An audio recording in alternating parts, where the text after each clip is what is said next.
So is your motivation to get them to change it within the boundaries of the way that our society works at the moment, or in a political fashion, as it were, or is it to embrace this more almost existential way of looking at ourselves and our futures, as it were?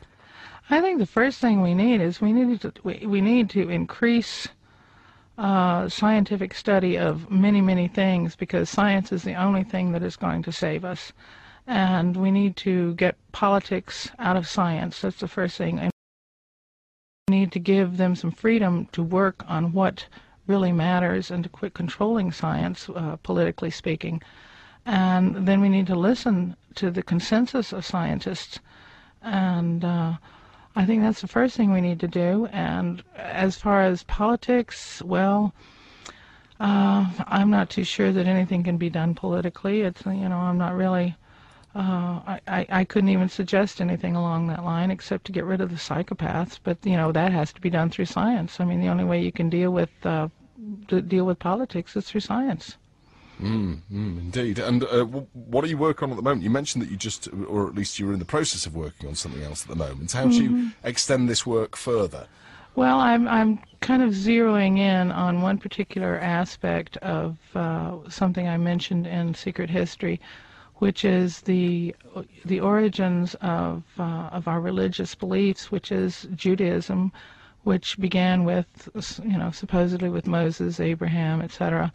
And I am zeroing in on that and bringing together a lot of documentary evidence to explain exactly who, where, when, how, and why it happened.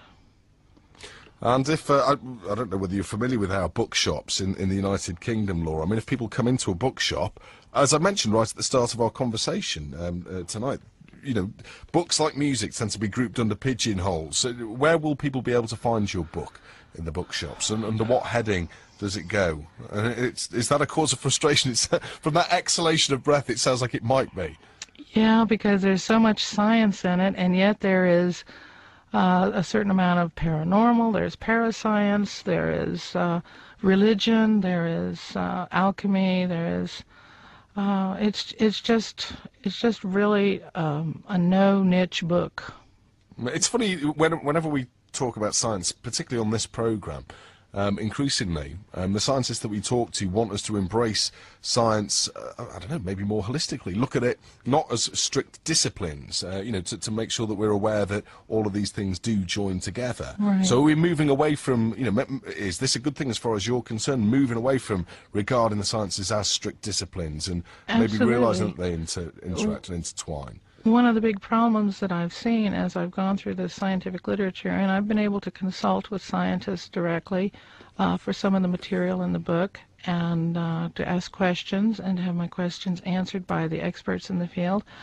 And the one thing I've noticed is that there is, scientists in one field don't talk so much to scientists in other fields. For example, lowest on my list, and I really apologize to some of you out there, but kind of lowest on my list are Egyptologists.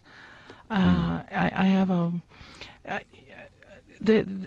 extremely frustrated with them because, all of our history, our entire history as we understand it and know it as it's promulgated and, popularly, is based on what Egyptologists decide about chronology. And Egyptologists really need to learn some science. It's a fundamental, it seems like a fundamental mistake. Laura, thank you very much for coming in and talking to us tonight. We've had a few text messages, but one I think does definitely bear reading out. This lady's very brave and I congratulate her. Very strange subject and almost quite scary. So there's definitely support for you out there. Thank you very much for talking to us.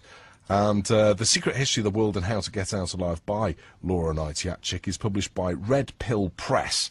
And you can find that in all good bookshops, or go to redpillpress.co.uk. Laura, thank you very much for your time. And thank you for having me. It's a quiet place, the National